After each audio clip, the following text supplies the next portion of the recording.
The aerial bombardments have more the form of a psychological operation rather than succeeding in the eradication of terrorism. So again, the aerial bombardment campaign is mostly, I would say, a form of theater rather than a serious battle against terrorism.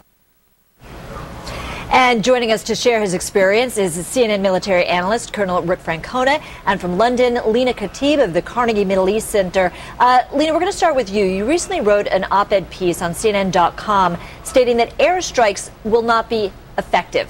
Why do you believe that? Airstrikes, as the Iranian president has pointed out, would be effective if you have, for example, an organized army with recognized air bases. But ISIS is an organization that works underground and that is deeply embedded in the civil community or the civilian community in Iraq and Syria. So it would be impossible, even with precision bombing, to actually cause significant damage to ISIS. So, Colonel, let me go to you. In terms of what we're seeing, do you believe these airstrikes are in fact effective? Well, it depends on where you are. In Iraq, they've been somewhat effective. Remember what was happening just a few weeks ago. ISIS was rolling up town after town. They were rolling down the Euphrates Valley, rolling down the Tigris Valley. They were seizing dams, oil fields, border crossings. They're not doing that anymore. The air powers at least was able to slow that momentum down, almost stop it. And now we're getting the Iraqi forces on the ground to re-engage. So they've been somewhat effective in that thing. Otherwise, they would have been further south of Baghdad by now. Do you think, and I'm going to ask you this question as well, Lena, do you think that in fact they're just going underground right now, that in fact they will resurface, Ms. Khatib? Yes. What has happened is that ISIS anticipated these airstrikes by going underground.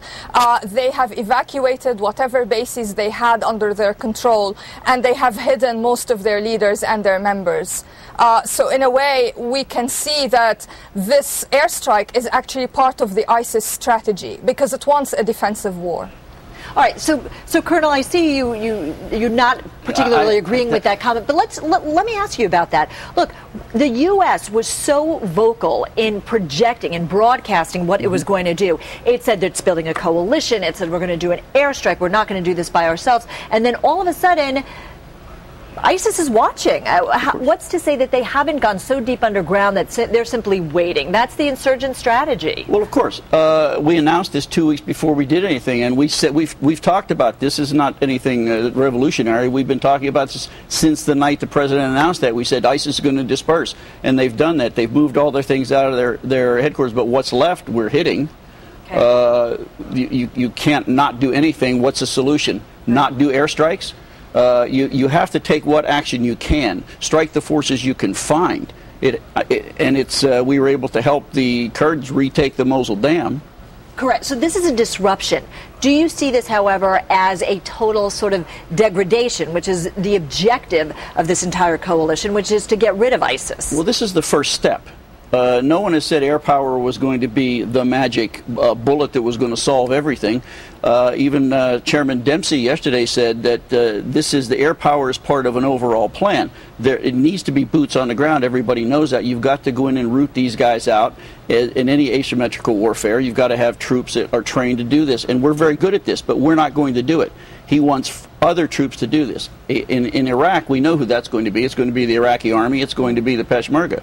In Syria, and this is, I think this is the weak. This is the weak part in the whole argument. Is if we're relying on the Free Syrian Army, the vetted moderates, to be our boots on the ground, I think that might be really problematic down the road. Exactly. Lena Khatib, what do you see as the solution? Nobody wants ISIS. It's seen as a global threat at this particular point in time. What is the solution then, if it's not airstrikes?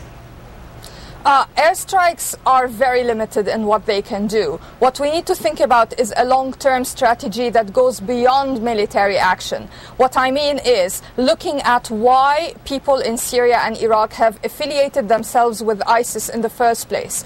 And this means looking at economic grievances, political grievances, and social grievances that have made ISIS attractive to its recruits. Once you tackle these issues, and once you come up with a political transition plan for Syria Syria that looks at who will hold Syria together once ISIS falls, then you begin to think of a truly comprehensive strategy that goes beyond military action. Because ISIS is so embedded within the civilian population that even Free Syrian Army troops on the ground are only going to be engaging basically civilians if they do participate in this war. So the solution I'm suggesting is a very long-term one, not a short-term military solution. And the question, obviously, that we will get to later on in this hour is whether, in fact, time is not on the coalition or on the United States' side at this point, given the ISIS threat. Okay.